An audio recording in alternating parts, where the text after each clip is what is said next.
तो एपिसोड 6 की शुरुआत में हम प्राइम मिनिस्टर को देखते हैं, जिसे सेक्रेटरी आकर बताता है राजा का हेलीकॉप्टर सियोल सिटी में उतरने वाला है। जो जानते ही प्राइम मिनिस्टर सियोल सिटी में चली आती है। लेकिन समझ गया था कि प्राइम मिनिस्टर को अब टेबल पर डाउट होगा ही होगा, लेकिन टेबल उससे कहती है कि डोंट वरी, मैं सिचुएशन संभाल लूंगी। प्राइम मिनिस्टर आती है तो टेबल उसे कहती कि मैं एक ट्रैवलर हूँ और मैं पहली बार किंगडम ऑफ कोरिया आई हूँ। अब इससे पहले प्राइम मिनिस्टर उनके रिलेशन के बारे में कुछ भी पूछती, लेकिन कहता है कि काफी रात होने वाली है, इसलिए हमें जाना चाहिए। इसलिए वो टेबल को लेकर चला जाता है। पर प्राइम मिनिस्टर को उन दोनों के रिलेशन को लेकर डाउट हो ही जाता है, क्योंकि यह पहली बार लिगन किसी लड़की के साथ था। प्राइम मिनिस्टर के बारे में बताऊं तो हर पॉलिटिशियन की तरह वो हमेशा पावर में रहने के लिए कुछ भी कर सकती है, इसलिए वो लिगन के साथ एसोसिएट होती रहती है। इसलिए पब्लिक में इन दोनों के रिलेशन को लेकर गॉसिप चलती रहती है। अब लिगन को पहली बार किसी लड़की के साथ देखकर प्राइम मिनिस्टर अपने सेक्रेटरी को टेबल के बारे में पता करने के लिए कहती है। तो इधर ये चारों महल की ओर जा रहे थे, जहाँ सामने लिगन की सेक्रेटरी भी बैठी होती है और टेल को लिगन से कुछ पूछना था, इसीलिए लिगन तो टेबल के हाथ में लिखकर पूछने के लिए कहता है। तो दोनों एक दूसरे के हाथों में ऐसे सवाल पूछ रहे थे, जवाब दे रहे थे, जिन्हें दे लेकर सेक्रेटरी तो शॉक्ड होती है और वो याद करती है जब कुछ दिन पहले लिगन के साथ प्राइम मिनिस्टर के रिलेशनशिप के बारे में गॉसिप चल रही थी। तो उन्होंने लिगन से इस बारे में पूछा था। तब लिगन ने उनसे कहा था कि डोंट वरी, मैं प्राइम मिनिस्टर को पसंद नहीं करता, बल्कि मैं तो उससे भी बहुत खूबसूरत एक लड़की को पसंद करता हूँ। Coming back to present, secretary जब टेल को देख रही होती है तब लिगन उनसे कहता है कि यही है वो लड़की जिसके बारे में मैंने आपको कहा था। चसन सेक्रेटरी तो बहुत खुश होती है कि फाइनली अब दाइमा को ज्यादा फिक्र करने की जरूरत नहीं पड़ेगी। लेकिन इधर प्राइम मिनिस्टर को आकर तो काफी गुस्सा होती है, क्योंकि वो लिगन से शादी करके रानी बनना चाहती थी, लेकिन अब शायद टेल उसके रास्ते में आ सकती है, जिस पर कहती कि मैं ऐसा तो नहीं होने दूंगी। अब महल पहुंचते ही लिगन टेल को लेकर किचन में आता है, जहां वो कहता है कि अब जब सेक्रेटरी मो को तुम्हारे बारे में पता चल गया है तो अब बाकी सबको भी जानने में देर नहीं लगेगी। टेबल पूछती तुम मुझे किचन में लेकर क्यों आए हो? गगन कहता है कि तुमने पूरे दिन में सिर्फ एक सैंडविच ही खाया है जो मुझे जयंग ने बताया था, इसीलिए साथ में कुछ खाना खाते हैं। ये बोलकर वो खाना बनाने लग जाता है। टेबल पूछती है तुमने मुझे जानबूझकर कम पैसे दिए थे ना? लिगन कहता है हाँ, क्योंकि मैं नहीं चाहता था कि तुम कहीं ज्यादा दूर जाओ ताकि तुम्हें कोई प्रॉब्लम ना हो। टेल कहती है यहाँ पूरा दिन अकेले घूमने के बाद मुझे ये बात समझ आई कि तुम मेरी दुनिया में कितने अकेले थे। लिगन पूछता है क्या तुम्हें अकेलापन सा लगा? टेल की काफी फ्रस्ट्रेटिंग लगा कि मैं किसी को भी अपने बारे में नहीं बता सकती और बताया तो भी लोग बिलीव नहीं करेंगे। तो लिगन टेबल को अपने पास आने के लिए कहता है, जहाँ वो अपने सर को उसके फोरहेड से टच कराता है और कहता है मैं हूं ना यहाँ पे, जिससे टेबल थोड़ा शाय फील करती है और कहती है कि ये तुम्हारा फर्स्ट टाइम तो नहीं लगता। लिगन कहता है कि कल रात इंटरनेट से मेरी कोई गर्लफ्रेंड है या नहीं तुम्हें पता नहीं चला? तो टेबल टॉपिक को चेंज कर देती है और कहती है कि लगता है तुम अच्छा खाना बना लेते हो। लिगन कहता है शायद बना लेता हूँ, दाइमा ने मुझे अच्छा ही सिखाया है। टेबल कहती है कि मैंने तुम्हारे पिताजी और लेरन के बारे में भी पढ़ा। लिगन उसकी ओर देखने लगता है तो टेबल कहती है तुम एक काफी अच्छे इंसान की तरह बड़े हुए हो। तभी उसकी नजर पड़ती है लिगन के गर्दन के निशान पे, जो कि 25 साल पहले रिम ने बासुर के टुकड़े से उसके गले पे अटैक किया था, उसका निशान था। कुछ पूछने से पहले ही लिगन उसे सब कुछ बता देता है, तो टेल को उसके लिए काफी बुरा फील होता है। देन लिगन थोड़ा माहौल को नॉर्मल करने के लिए कहता है कि ऐसी कहानी सुनने के बाद एटलीस्ट तुम्हें मुझे हक तो करना चाहिए। जो सुनते हुए स्माइल करती है, फिर पूछते हैं तुम तो आज मुझे मेरा आईडी कार्ड दिखाने वाले थे जो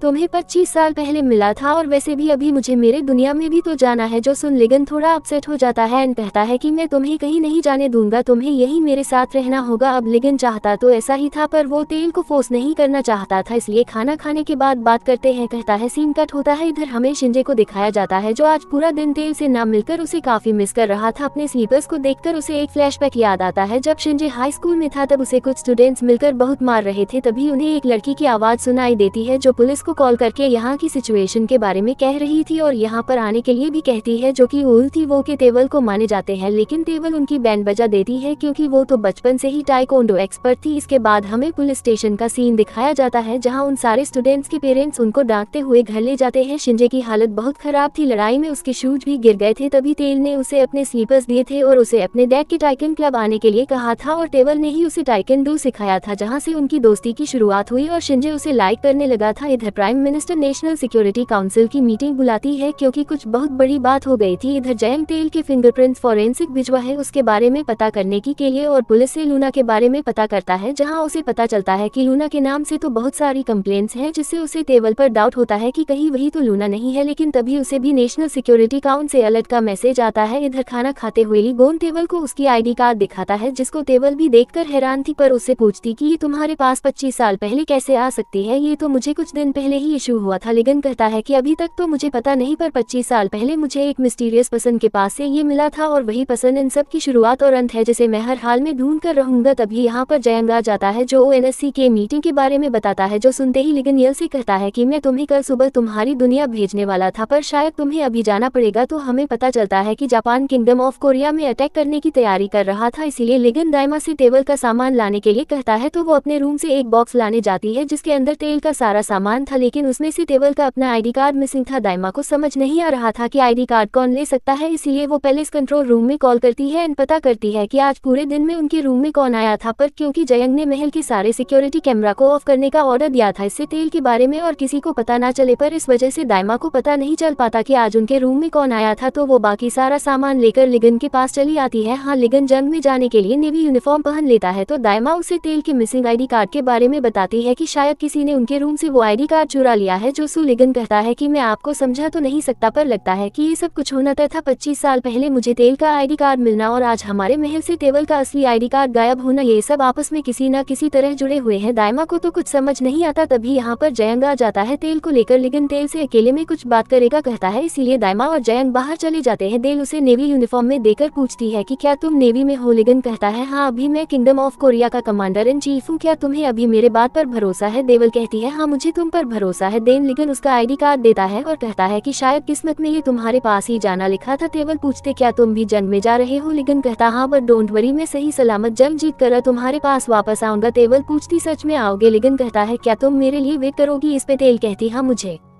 तुम्हारा इंतजार रहेगा, फिर मिलेंगे। लिगन अब पहली बार तेल के मुंह से अपना नाम सुनकर लिगन कहता है मुझे लगता था कि मेरा नाम कोई नहीं ले सकता, पर आज से सिर्फ तुम मेरे नाम से मुझे बुला सकती हो। सीन कट होता है। लिगन तेवल को रिपब्लिक ऑफ कोरिया में पहुंचा देता है, जहां घर आकर तेल अपने डैड को टाइट हक करती है क्योंकि उसने उन्हें बहुत मिस किया। तेवल के डैड उससे बाहर घोड़े के बारे में पूछते हैं। तेल बताती है कि वो अपने घर चला गया। डैड कहते हैं कि बिना कुछ कहे चला गया, अजीब आदमी था, हमने इतने दिनों तक उसके घोड़े का ख्याल रखा और वो हमें बिना गुड बाय कहे ही चला गया। तो तेवल उन्हें बताती कि उसने मुझे कहा कि कुछ दिनों में वापस आएगा। तो अगले दिन से ही तेल अपने काम में लग जाती है। इधर जापान की आर्मी तो कोरिया पर अटैक करने ही जा रही थी, लेकिन कोरिया भी तैयार था। सिर्फ समुद्र की ओर से ही नहीं, आसमान में कोरियन सोल्जर्स की फाइटर जेट्स भी रेडी थी। अब लिगन के फाइटर जेट्स जापान आर्मी को वार्निंग देने के लिए फायर करते हैं, जो देखकर ये लोग समझ जाते हैं कि ये लोग कोरियन सोल्जर्स के सामने टिक नहीं पाएंगे, इसलिए जापान आर्मी कोरियन बाउंड्रीज के बाहर चली जाती है। इस तरह से इन्हें लड़ाई करने की जरूरत ही नहीं पड़ती। इधर तेल शाम को घर आती है। वो तो अभी से ही लिगन को मिस करने लगी थी। तभी वो अपने पॉकेट से कुछ फ्लावर सीड निकालती है। जब वो किंगडम ऑफ कोरिया से लेकर आई थी, वो याद करती है जब गवान उसे उसकी दुनिया छोड़ने के लिए पोर्टल के अंदर आया था, तब तेवल ने पोर्टल के अंदर भी कुछ फ्लावर सीड्स को वहां की जमीन के अंदर बो दिया था। इस पर लिगो ने उसे कहा था कि यहाँ पे ना हवा है, ना पानी है, ना सूरज है, ना टाइम है, तो यहाँ फ्लावर्स कैसे उग सकती है? ल कहती वो कैसे पता चलेगा जब तक यहाँ कोई बीज लगाकर ट्राई ना करे। कमिंग बैक टू प्रेजेंट, तेल अपने घर पे भी उन बीजों को लगाती है। इधर प्राइम मिनिस्टर का सेक्रेटरी बताता है कि उसे अपने रॉयल पैलेस की खबरी से पता चला कि राजा साहब की कोई मेहमान आई है, जिसे वो खुद अपने साथ लेकर आए हैं, पर उनका चेहरा किसी ने नहीं देखा। पर उनके आने के बाद से ही पैलेस में सिक्योरिटी बहुत कड़ी कर दी गई है। इस पे प्राइम मिनिस्टर कहती है कि मैंने उसे देखा है कल रात सियोल सिटी में। जो लड़की राजा साहब के साथ थी वो यही थी राजा साहब की खास मेहमान, इसीलिए उस लड़की के बारे में जो हो सके सब पता करो। इसके बाद हमें प्रेसिडेंट ग की फैमिली के बारे में पता चलता है, जिसमें सिर्फ उसकी मॉम है और वो फिश मार्केट में फिश बेचती है, जो बहुत ही भली और डाउन टू अर्थ पसंद है। तो एक दिन कोई उनके शॉप पर एक छाता छोड़कर चला गया था, जिसको वो अच्छे से रख देती है। इधर तेल जो एक मर्डर केस की छानबीन कर रही थी, लिगन के पास से सीज किए हुए नोटों को देखकर उसे फिर से लिगन की याद आ जाती है। लिगन ने जब उसे किस किया था, तेवल तो हैरान रह गई थी। वो तो बस लिगन को ही देखे जा रही थी। फिर अचानक उसे कपड़े उतारने के लिए कहती है। लिगन कहता है थोड़ा ज्यादा जल्दी नहीं हो जाएगा? पर तभी तेल कहती कि तुम्हारे कंधे पर कोई अजीब सा निशान है क्या? जोंग ने मुझसे पूछा था कि कहीं मेरी वजह से तुम्हारे बॉडी पर वो स्कार तो नहीं आया? लिगन कहता है ये बात पूरी तरह से तो गलत नहीं है, तुमसे मिलने के बाद से ही ये निशान मेरे बॉडी पर आया था। ये बोलकर वो अपने कपड़े उतारने जाता है, तो तेवल उसे रोकते हुए कहती कि सारे उतारने की जरूरत नहीं है, बस 2 बटन्स खोलो काफी होगा। लेकिन कहता है कि मेरे शोल्डर्स काफी चौड़े हैं, 2 बटन्स खोलने से तुम मेरा कंधा नहीं देख पाओगी। तो तेवल कहती है कि छोड़ दो, जरूरत नहीं है, अभी मुझे नींद आ रही था, तुम अपने रूम में जाओ। ये बोलकर उसे भगा दिया था। कमिंग बैक टू प्रेजेंट, तेल के दिमाग में वो किस वाली बात ही घूम रही थी, इसलिए अपने माइंड को शांत करने के लिए वो अपने केस पर रिसर्च करने लग जाती है, जहाँ पर वो एक मर्डर सीन पर पाए हुए फोन की कॉल रिकॉर्डिंग सुनती है। इसमें वो एक बंदे को प्रिंस बोयो को अपना डायट बताते हुए सुनती है और किंग हेजो को अपना ग्रैंडफादर जो सुनते हैरान होती है क्योंकि प्रिंस बोयो और किंग हेजो लिगन की दुनिया से है। प्रिंस बोयो लिगन के अंकल हैं और किंग हेजंग लिगन के भी ग्रैंडफादर थे, जिनके बारे में तेल ने लिगन के फोन पे सर्च करके पढ़ा था। तो रिपब्लिक ऑफ कोरिया में एक मर्डर सीन पे पाए हुए फोन में ये सारी बातें सुनते हुए हैरान होती है। इधर पैलेस में तेल का एक रबर बैंड छूट